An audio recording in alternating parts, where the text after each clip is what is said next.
పాడి పంటలు ఛానల్ వీక్షిస్తున్న రైతు సోదరులకు నమస్కారం. ఈనాటి అభ్యుదయ రైతుల పరిచయ వేదిక కార్యక్రమానికి బాపట్ల జిల్లా బట్టిప్రోలు మండలం కోనేటిపురం గ్రామానికి చెందిన అభ్యుదయ రైతు శ్రీ పడమట వినయ్ కుమార్ గారు పాడి పంటలు ఛానల్కి విచ్చేశారు. నమస్తే. నమస్కారం మేడం. వీరు తొలకరిలో పచ్చిరొట్టగా PMDS లో పలు రకాల పంటలు సాగు చేస్తున్నారు. ఈ PMDS సాగు వలన ఎటువంటి ఫలితాలు పొందుతున్నారు అనేది ఛానల్ ద్వారా తెలియజేస్తారు. రైతు సోదరులకు నమస్కారం అండి.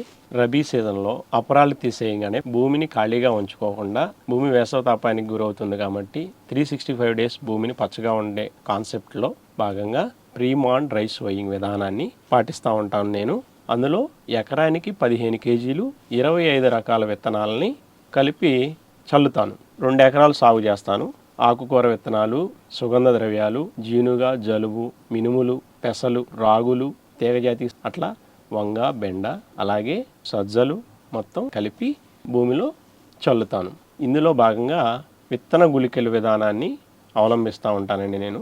ఈ విత్తన గుళికల విధానం వర్షం లేకపోయినా లేదా కాలువ ఇరిగేషన్ అందుబాటులో లేకపోయినా ఈ విత్తన గుళికలు చేసుకుని భూమిలో చల్లటం వలన విత్తనం అనేది 6 నెలల వరకు ఎలాంటి పురుగులు తినకోకుండా విత్తనానికి డ్యామేజ్ అనేది లేకోకుండా మనకి తగిన సమయంలో నీటి తడి తగిలంగానే విత్తనం మొలకెత్తుతుంది. అందుకోసం పెల్టైజేషన్ విత్తన గుళికల విధానాన్ని అవలంబిస్తూ ఉంటాను.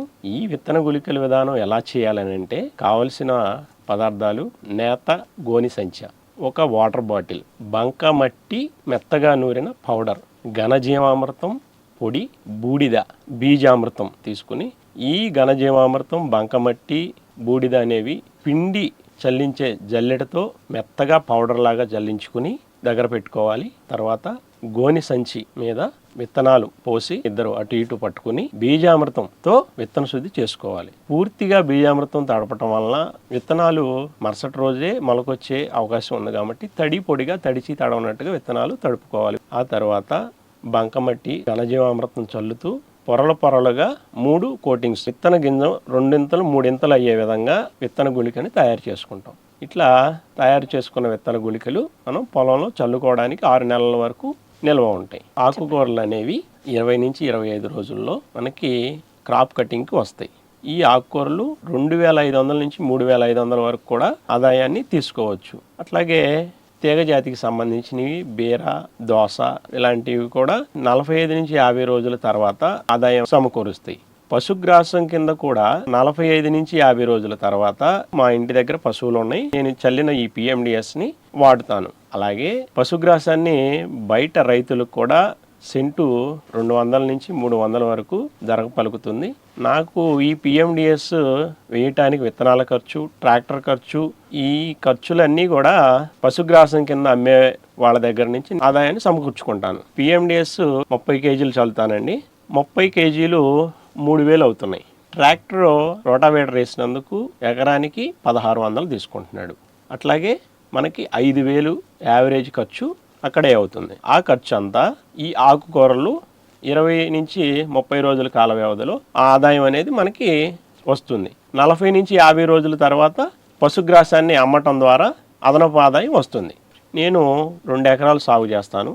ఆ 2 ఎకరాల్లో కూడా PMDS విధానాన్ని పాటిస్తున్నాను. ప్యాడీ పెట్టే ముందు మిగిలిన పశుగ్రాసాన్ని రోటావేటర్ వేసేసి వరి విత్తనాలు అనేవి పెట్టడం జరుగుతుంది. ఇప్పుడు ప్రస్తుత పరిస్థితుల్లో ఎల్నినో ఎఫెక్ట్ అనేది రైతులకి తీవ్రమైన ప్రభావాన్ని చూపిస్తుంది. మాకు ఈ ప్రీమాన్ డ్రై సోయింగ్ విధానాన్ని పాటించడం వల్ల మా గ్రామంలో రైతులు దీనివల్ల ఎలాంటి ప్రయోజనాలని వాళ్ళు స్వతహాగా వాళ్ళే తెలుసుకున్నారు. అవి ఎలాగనంటే, మామూలుగా రసాయనిక వ్యవసాయం చేసే భూమిలో వర్షం పడినప్పుడు అప్పటికప్పుడే భూమి పొడిగా ఉంటుంది. ఈ ప్రకృతి వ్యవసాయంలో పండించే పంటల రైతుల యొక్క పొలాలు, PMDS విధానాన్ని పాటించే రైతు పొలాలు నీటి తడిని గ్రహించి తడిగా ఉంటుంది. అంటే సాయిల్ నీటిని నిల్వ చేసుకునే కెపాసిటీ అనేది బిల్డ్ చేసుకుంది. ఈ PMDS విధానం వల్లనే అది మెయింటైన్ చేయగలుగుతుంది భూమి. కెమికల్ వ్యవసాయం చేసిన భూమి మా పక్క పొలాలు వర్షం పడంగానే మళ్ళీ మామూలుగానే ఉంటుంది యథావిధిగా. సాయిల్ అనేది మెత్తదనం లేదు. రేపు ఎల్నినో బాగా బలపడిన తర్వాత వర్షం సరైన సమయంలో పడకపోయినా, కాలువల ద్వారా నీళ్లు రాకపోయినా, వర్షం 10 రోజులకో వారానికో ఒకసారి ఒక దుక్కి వాన పడినా ఆ స్టోరేజ్ కెపాసిటీ అనేది ఈ పిఎండిఎస్ సాగు చేసిన రైతు పొలాల్లో బాగా గమనించవచ్చు. ఈ సంవత్సరం ఈ ఎల్నినో ఎఫెక్ట్ రైతులకి తెలియజేసేది ఈ పిఎండిఎస్ యొక్క ప్రాముఖ్యత గమనిస్తారు ప్రతి రైతు కూడా.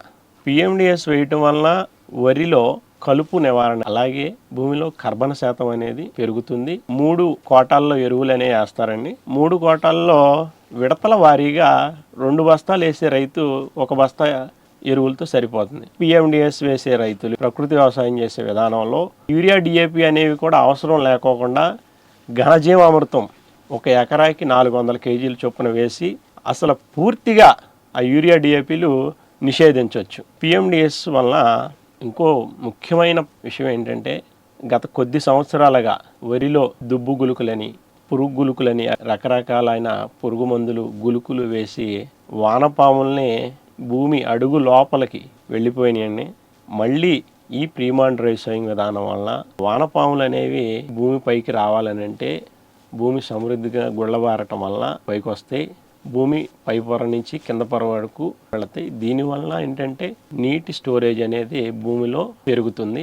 రైతు నేస్తాలు లాంటివి వానపాములు. ప్రతి రైతు కూడా ఈ సంవత్సరం అయిపోయింది కాబట్టి రేపు మే జూన్ నెలల్లో పిఎండిఎస్ ప్రీమాన్ డ్రై సోయింగ్ విధానాన్ని 20 నుంచి 25 రకాల విత్తన బ్యాగులు ఆంధ్రప్రదేశ్ రాష్ట్రం మొత్తం విఏఏల ద్వారా ప్రకృతి వ్యవసాయ సిబ్బంది ప్రతి గ్రామంలో సిఆర్పిస్ అనే వాళ్ళ ద్వారా అందుబాటులో ఉంచుతారు. ప్రతి రైతు మీ పొలాల్లో ఈ ప్రీమాన్ డ్రై సోయింగ్ విధానాన్ని పాటించి సమగ్ర వ్యవసాయాన్ని పాటిస్తారని తెలియజేస్తున్నాను. భూసారం పెంచడానికి మరియు పశుగ్రాసంగాను పిఎండిఎస్ కలిగే ప్రయోజనాలు, అదేవిధంగా ప్రస్తుత ఎల్నినో పరిస్థితుల్లో పిఎండిఎస్ సాగు వలన కలిగే ప్రయోజనాల గురించి కూడా ఛానల్ ద్వారా చక్కగా తెలియజేశారు. ధన్యవాదములండి. ధన్యవాదాలు.